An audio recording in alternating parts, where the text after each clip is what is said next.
A place where when we speak, the words don't catch in our throats. Where a circle of hands will open to receive us, where voices will celebrate when we have come into our power.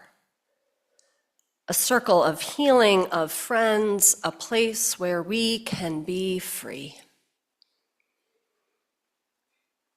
This is a beautiful glimpse of a place that sounds pretty darn heavenly to me. Amen? Real, true, freeing community. Even if only in glimpses we can experience it, it is still here and real.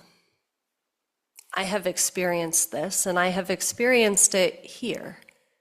Even in some of our hardest moments, I have experienced it here, maybe especially in some of our hardest moments. I have experienced it here. Now, if there ever were a vision of salvation that we could all agree on, I'd imagine it would be close to this. Yeah? Okay, but of course we don't feel the need to claim that such a heaven or salvation exists. Our ancestors, the Universalists, said all are saved. All are saved. And our Unitarian ancestors, especially the ones who became humanists, remind us only if we do the work.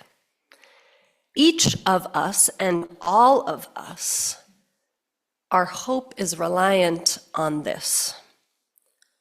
So, what is required of us to create this community of healing, love, and power that Starhawk has glimpsed and wrote into reality?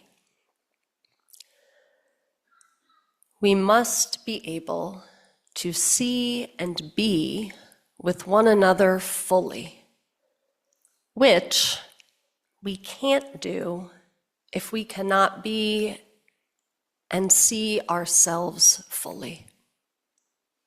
Right? We know this, and we can feel it sometimes in interactions, perhaps especially in our deepest moments of grief.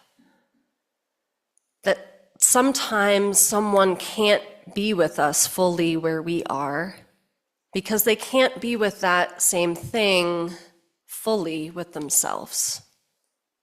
We've all experienced it. We've probably all been on both sides of experiencing this.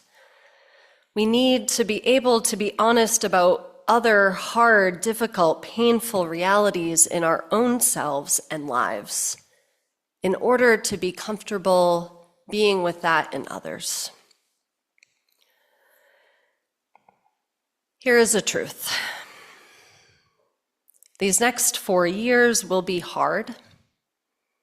And in order to face them fully, we need to be able to be honest about other hard, painful, difficult realities in our own lives and in those of others.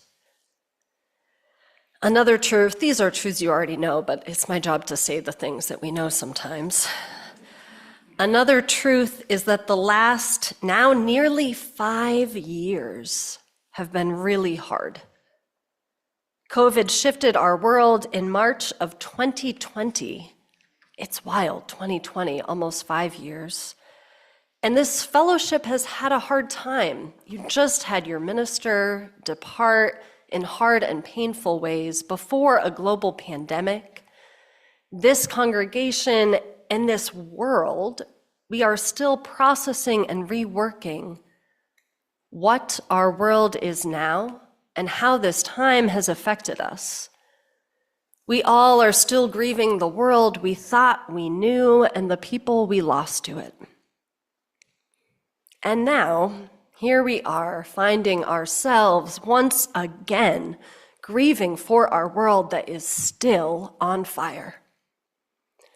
For our nation descending once again yet faster into panic and persecution, into intentional confusion and chaos, into a fabric of lies and deceit sown from self-interest and greed. Our collective consciousness, values, and beliefs, our care for the whole is ripping at the seams. There is so much to grieve and so much to fear. And we, my people, we will be the ones who are strong enough to face it. Amen. We will be the people who are strong enough to face it and feel the grief and the pain together. For real community, just like real change, requires us to be real. We can flinch, but we will not turn away. We can take rest and take breaks and find and make joy. We need all this, and no one will take our joy away from us. Thank you. And our joy and our love will not become distractions. We will not allow them to be the highways out of the real pain and loss and persecution, but rather our joy and our love are things that we will take to these places, are things that we will take to these places of difficulty and persecution, of sorrow and of loss. For when we can do that for ourselves, in our own grief and sorrow, when we can take our hope and our love in those places, in our darkest nights, we can do it with others, and we can do it with our world. We can sit with others in their deepest fears, in their hardest realities. We can attend perhaps a forum that some of you attended this morning, hearing about the difficulties that the Latino communities are facing within our community. And we can hear these sorrows, this pain, and this fear.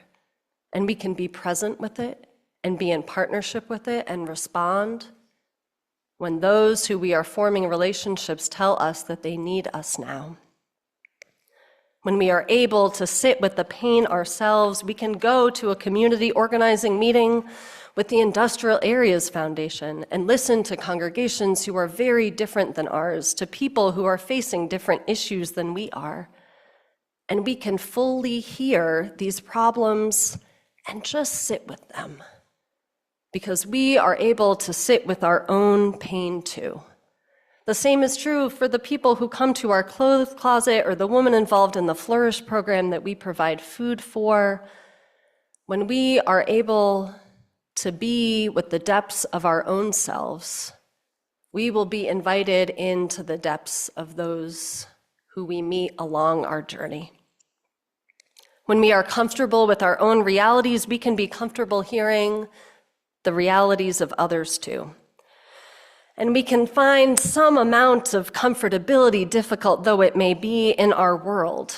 However on fire it may be we can listen to the crying of the earth. We can hear her call to us, asking us to tend to her here or there. And we can be the ones who respond. We can be smart and strategic about alleviating the pain and mitigating the harm in our world. We can grow and nurture the joy and the good in ourselves, in our community, and we can carry this into the world. We can and we will be the people who can carry joy and hope and love into our own lives and into those of all that we encounter and into systems that are hurting our people. Amen. A quote: "Salvation requires mourning. We must cross raging rivers of grief to rest before the still waters of blessing. In grief, knowledge of loss finds its clarity." These are words from Reverend Dr. Rebecca Ann Parker and Dr. Rita Nakashima Brock. Some of you who have been here for a minute have heard me refer to them in their book before because it's amazing and very wise. This book is called Proverbs of Ashes, Violence, Redemptive Suffering, and the Search for What Saves Us. Now, in this book, they reflect on their experiences of violence, Parker of sexual violence, and Brock of racialized violence. And together they struggle with the commonly held idea that suffering is necessary for salvation. They correctly state that this has been used as a way to justify horrible atrocities and societal systems and to justify the pain and violence that they themselves have experienced. And they won't have it. They say no, that is not required for salvation, and not any salvation we would like to be a part of. Together, they construct a new concept, and it is literally through the writing of this book and their friendship that evolves, through their telling of their stories to one another and their deep listening to one another, that they find their way into an answer, into a new understanding of a here and worldly salvation that is found when we can truly be with one another. They write, "Grace has come to us in unexpected ways in the midst of life. We have known healing, courage, restored love, salvation. From these experiences of grace, we have arrived at a new theology. We see how to live in resistance to violence. We see how to live in love and in truth without denying bitter realities. We have learned how to use power, how to create places of hospitality for human flourishing, how to be present, and how to choose life." End quote.